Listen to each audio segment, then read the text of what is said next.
Assalamualaikum warahmatullahi wabarakatuh. Bismillahirrahmanirrahim. Pemirsa, sahabat kembara dimanapun Anda berada, jumpa kembali di channel Satria Kembara, melanjutkan sejarah tentang Bapak Banyumas.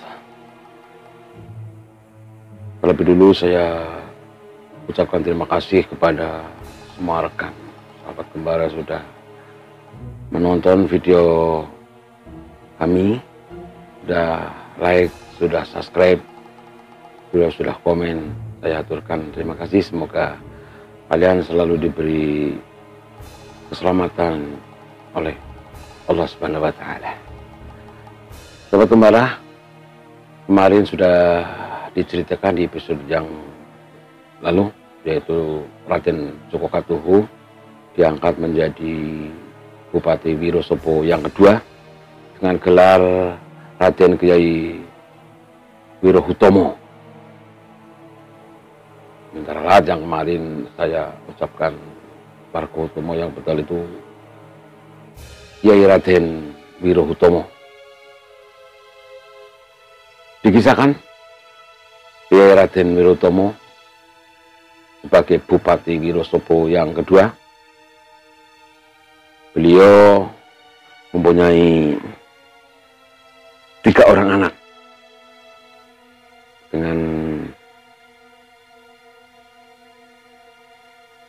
Roro Mukatimah, putri dari Bupati Wirohudoyo, kemudian dengan Dewi Sampur, masih saudara daripada Prabu Brawijaya.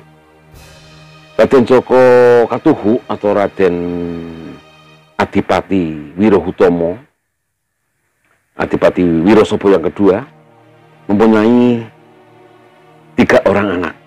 Raden Joko Lambang dari Bu Roro Mukatimah meninggal dalam usia 18 bulan sehabis diadakan upacara selamatan yang dinamakan Tedak Siti, yang biasa diadakan oleh seorang adipati pada waktu seorang anak baru mulai dapat belajar berjalan. Yang kedua, Dewi Sampur yang mengandung 8 bulan, dan sebagaimana lazimnya adat terutama pada anak pertama diadakan suatu upacara selamatan yang dinamakan tingkeban atau umumnya disebut selamatan 7 bulan. Dewi Sampur dimandikan dengan air bunga warna-warni yang airnya berasal dari 7 mata air dan lain-lain persyaratannya. Akan tapi sehabis diadakan upacara, kandungan mendadak hilang tanpa bekas.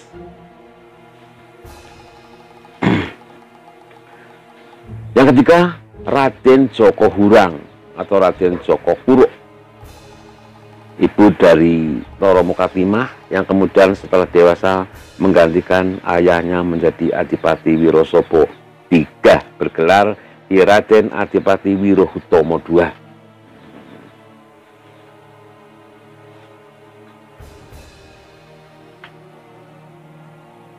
Pemirsa, akhirnya Joko Katuhu atau Raden Kyai Wirohutomo dengan kejadian-kejadian tersebut akhirnya memberikan mewalar atau larangan, yang artinya atau dalam bahasa aslinya itembe cak tedak turunku ojo no kang podo nganakake wilujengan tedak siti kanthi nganggo busana mawa sarana tutup pupuk mas wasda suwasa saloko kanthi dipenake anda tebu Arjuna kaping 3, ngidak jenang juadah tetel lan aja ana kang padha hanganake wilujengan tingkeban mawi siraman banyu Sekar Surwo Sari petontuk pitu serta nigas lawe wenang. Artinya tidak turun atau keturunan dari Adipati Wirohutomo, Adipati Wirosobo yang kedua. Dia melarang anak cucunya untuk bedak siti dengan memakai pakaian perak dan emas. Yang kedua, dilarang mengadakan selamatan, tingkeban atau mitoni dengan disiram 7 air daripada 7 sumur dan 7 warna bunga. Kemudian Raden Adipati Wirohutomo II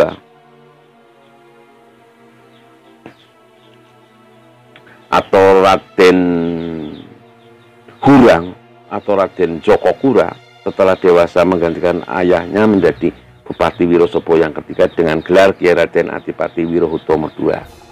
Ia menikah dengan putri Kiai Kanjeng Buaran II yaitu Roro Wresti dan berputra seorang yaitu Raden Surawin atau Jokorawin. Jokorawin diwisuda menjadi Adipati Wirosobo yang keempat dengan gelar Kiai Raden Adipati Wirohutomo III. Adapun Wirosobo IV atau Joko Surawin, ia menikah dengan Nyai Dewi Santang, putri Raden Hajo Gagak Ngampar II, Adipati Dayeluhur, dan hanya berputra seorang yaitu Raden Joko Tambangan. Raden Adipati Surohutomo atau Joko Surawin telah beliau lengser digantikan oleh Raden Joko Tambangan atau Adipati Surohutomo, Raden Joko Tambangan atau Adipati Wirosobo yang kelima. Putra Kiai Adipati Wirohutomo III yaitu Raden Joko Tambangan menggantikan sebagai Adipati Wirosobo ke-5 dengan gelar Kiai Raden Adipati Surohutomo. Ia menikah dengan Dewi Langge, putra dari Adipati Banyak Besi, Adipati Pasir Batang, dan berputra 5 orang. Pertama Raden Bagus Suwargo yang kemudian menggantikan sebagai Adipati Wirosobo ke-6. Yang kedua Raden Bagus Joko Gunusir atau disebut juga Kiai Ageng Genusir atau Kiai Ageng Pasir Batang. Yang ketiga Raden Bagus Joko Suwarjo atau disebut Kiai Gede Banyureka karena bermukim di desa Banyureka. Mempunyai seorang putra yang sebelum dewasa sudah dinikahkan dengan Roro Soekartijah, putri kakaknya yaitu Raden Bagus Joko Suwargo. Akan tetapi setelah dewasa Roro Soekartijah tidak senang dan kemudian bercerai sebelum berkumpul. Yang kelima yaitu Kiai Bagus Surongpati, putra dari Garwo Ampean. Setelah Raden Tambangan lengser digantikan oleh putranya yang nomor 1 yaitu Raden Suwargo dengan gelar Kiai Raden Adipati Wargoutomo atau Adipati Wirosobo ke-6. Ada yang menyebut Adipati Seto Bener. Pemirsa, Raden Bagus Joko Suwargo setelah menggantikan ayahnya menjadi Adipati Wirosobo bergelar Kiai Raden Adipati Wargoutomo atau setelah wafatnya lebih dikenal dengan sebutan Adipati Seto Bener karena wafatnya di Desa Bener dalam perjalanan kembali ke Wirosobo. setelah menghadap Sultan Pajang, beliau menikah dengan Roro Srini, putri Panembahan Senopati Mangkubumi III atau Raden Banyangaleh.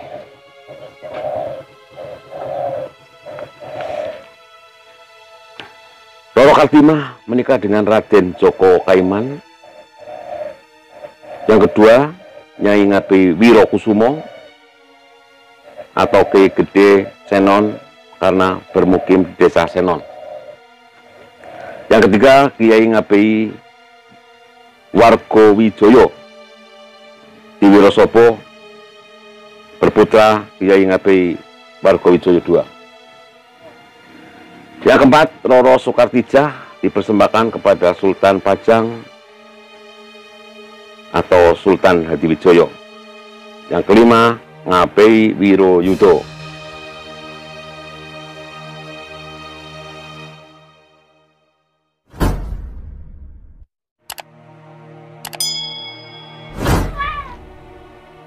Tersebutlah Raden Joko Kaiman setelah remaja atau dari kecil sudah diasuh oleh Kiai Merangi atau Kiai Merangi Semu, kemudian mengabdikan diri ke Kadipaten Wirosobo yang pada saat itu dipimpin oleh Raden Suwargo atau Adipati Wargautomo. Pada suatu malam, tepatnya malam Jumat, di saat Adipati Wargautomo sedang duduk santai di serambi Kadipaten, tiba-tiba di asrama abdinya muncul sinar yang sangat terang, hingga Adipati pun mendekati, namun dia tidak bisa melihat karena begitu terangnya sinar tersebut. Akhirnya Raden Wargautomo menyobek kain daripada abdi tersebut, dan keesokan harinya dia memberi tugas kepada abdinya yang semalam kainnya sobek, suruh menghadap ke Kadipaten atau menghadap beliau. Kemudian tersebutlah Raden Joko Kaiman karena merasa ada kain yang menyobek atau kainnya sobek, dia menghadap kepada sang Adipati. Setelah menghadap ditanya, "Kaiman, sliramu ki sak jadine sapa?"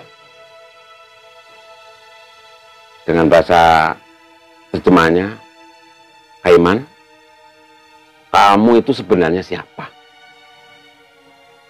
Setelah mengaturkan sembah, Joko Kaiman menjawab, "Kawula amung putra Kiai Merangi Gusti. Nanging saat temene kula menika putranipun Raden Banyaksastra lan simbah kula menika Raden Haryo Baribin." Akhirnya Prabu Wirosobo atau Kiai Raden Wargautomo mengangkat Raden Joko Kaiman sebagai anggota keluarga dan menikahkan Raden Joko Kaiman dengan Roro Kartimah. Pemirsa, pada zaman Sultan Hadiwijoyo, daerah-daerah bawahannya setiap dekade harus menyerahkan putrinya untuk diperistri oleh Sultan Hadiwijoyo. Pada saat itu Raden Wargautomo atau Kiai Wargautomo pergi ke Kasultanan Pajang menyerahkan Roro Soekartijah, putri bungsunya, untuk diperistri oleh sang sultan. Tersebutlah Ki Gede Banyureka atau Ki Gede Toyareka merasa sakit hati karena anaknya yang dari kecil sudah dijodohkan dengan Roro Soekartijah, namun dikala sudah dewasa Roro Soekartijah menceraikannya dan dia sendiri dipersembahkan untuk sang sultan. Akhirnya Ki Gede Toyareka pun berangkat menuju Pajang. Setelah sampai sana, dia menyampaikan kepada sang sultan, "Kanjeng Sultan, punten dalem sewu, bilih Roro Soekartijah menika sampun kadhawuhaken kalih putra kula. Kados-kados sampun anglampahi kredaning antara wanita lan priya, Kanjeng Sultan." Akhirnya pun Sultan marah. Yang tadi Kyai Wargotomo telah izin pulang, meninggalkan Kesultanan Pajang. Dipanggillah Tumenggung untuk menghadapnya. Setelah Tumenggung menghadap, sang Sultan Hadiwijaya memberikan Purbawaseso kekuasaan penuh untuk menghukum Kyai Raden Wargotomo. Setelah Kyai Banyureka pergi, Ki Gede Banyureka pergi meninggalkan Sultan Pajang, dipanggillah Roro Soekartijah. Tanpa teliti panjang, beliau sudah mengutus Tumenggung untuk membunuh sang Adipati Wargotomo. Setelah minta keterangan kepada Roro Soekartijah bahwa sebenarnya memang dia dijodohkan, namun sudah cerai sebelum kumpul, akhirnya pun Sultan Hadiwijaya menyesal dan mengutus Tumenggung satunya lagi untuk membatalkan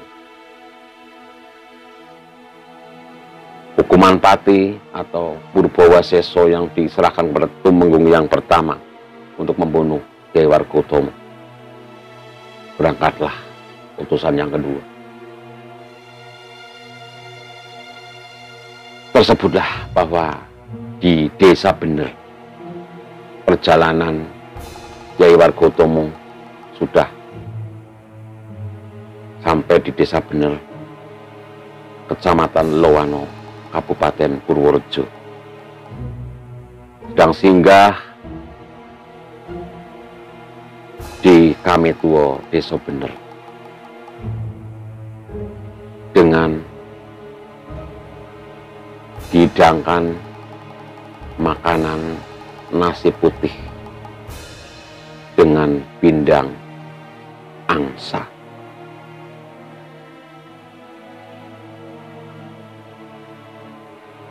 Belum lama lagi berbincang dengan kesepuan Desa Bener, datanglah utusan pertama. "Ada apa Tumenggung? Mohon maaf, Sang Adipati. Silakan selesaikan dulu santap siangnya." Kemudian nyantap atau dimakanlah sajian daripada kesepuan di Desa Bener. Sementara di luar ditambahkan kuda titihan Sang Adipati yang berwarna abu-abu dengan sedikit bulu merah-merah. Orang Banyumas bilang, jaran dawuk bang. Kebetulan beliau atau desa Bener tersebut rumah Ki Lurah Bener berbentuk malang.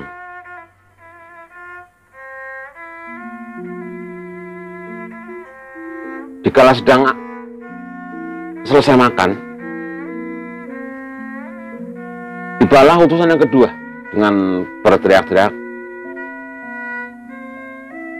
"Adi, ojo disi, di, ojo disi," dengan melambai-lambaikan tangan. Akan tetapi Tumenggung yang pertama salah mendengar. Segeralah dihunus tubuhnya, kemudian ditusukkan kepada Kiai Wargotomo. Terkaparlah, suasana menjadi sangat mengerikan, di mana jerit sang abdi juga sang adipati. Datanglah utusan yang kedua, akhirnya bertengkarlah keduanya, saling menyalahkan. Raden Swargo atau Kiai Raden Wargotomo yang mendengar pertengkaran mereka akhirnya melerai dengan kata-kata bahasa asli. "Dulur, sira sakaloron ora salah. Sira mung dapur utusan. Rene kaya-kaya wis titiwancine awakku kapundhut dening Kang Murbeng dumadi.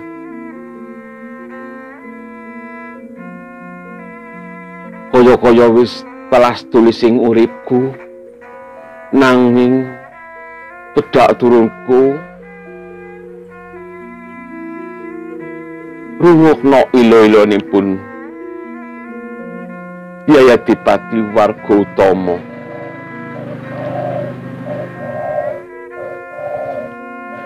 Ing tembe tedak turunku aja ana kang padha bebesanan lawan bebek elek toya reka. Kaping pindho aja ana kang padha mangan pindang banyak. Kaping telu aja ana kang lelungan ing dina setupaing. Kaping 4 aja ana kang padha lenggah ing bale malang. Kaping 5 aja ana kang ngingu jaran dawuh bang. Cukup semene eling-eling ngono ya tedak turunku. Akhirnya pun Kyai Wargotomo menghembuskan nafas yang terakhir, meninggal di desa Bener, Kecamatan Lowano, Kabupaten Purworejo. Akhirnya jenazah beliau dibawa ke Wirosopo oleh pengawal-pengawalnya.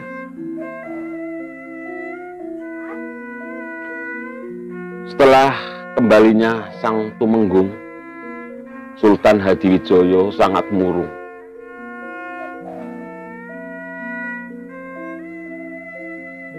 Sangat sedih sekali. Akhirnya beliau pun mengutus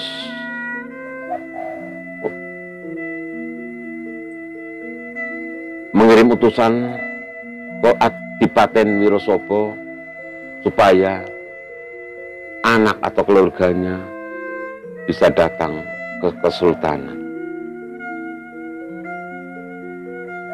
Diceritakan di Wirosopo setelah pemakaman beliau, Warga-Utomo dan mendengar ada utusan supaya salah satu menghadap ke Kanjeng Sultan dengan kesepakatan Raden Joko Kaiman yang berangkat ke Kesultanan Pajang. Sampailah beliau di Kesultanan Pajang. Setelah sang Sultan minta maaf kepada Raden Joko Kaiman, dia pun akhirnya dianugerahi untuk menggantikan sang mertuanya Raden Suwargo atau Kyai Warga-Utomo, digantungkan oleh Joko Kaiman menjadi Adipati Wirosobo ke-7 dengan gelar Kyai Warga-Utomo II. Kemudian Raden Joko Kaiman pulang. Karena keluhurannya, beliau tidak mau berkuasa di Wirosobo, namun dia membagi daerahnya. Daerah Wirosobo diserahkan kepada Kyai Ngabei Margowijoyo. Daerah Mertin sekarang masuk wilayah Klampok diserahkan kepada Kyai Ngabei Wirokusumo. Daerah Banjar Patambakan ikut Kawedanan Singomerto diserahkan kepada Kyai Ngabei Wiroyudo.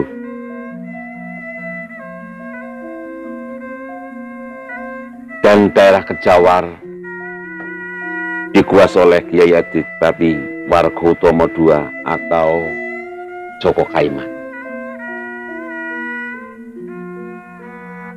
Di daerah tersebut, di sebelah selatan Sungai Serayu, dekat pertemuan sungai Kali Pasinggangan, dikala itu terdapat hutan yang disebut Hutan Mangli. Di tempat itulah Kyai Adipati Warga-Utomo II atau Joko Kaiman membangun rumah kabupaten dan kota Banyumas pada tahun 1582. Oleh karena itu, maka beliau dapat disebut sebagai Bupati Banyumas pertama dan dikenal pula dengan sebutan Kyai Adipati Merapat. Berasal dari kata bahasa Jawa marap, papat atau membagi empat. Kyai Adipati Merapat atau Kyai Adipati Warga-Utomo II adalah yang mempunyai senjata pusaka berupa keris yang bernama Kyai Gajah Hendro. Berasal dari kerajaan Bonakeling. Setelah beliau mendirikan Kabupaten Banyumas dan setelah wafatnya dimakamkan di pemakaman Dawuhan. Demikian pemirsa, Raden Joko Kaiman setelah sudah dan menjadi Bupati Wirosobo yang ke-7 atau Bupati Merapat, Bupati Banyumas yang pertama. Bagaimana kisah tentang keris Gajah Hendro? Kita saksikan episode selanjutnya.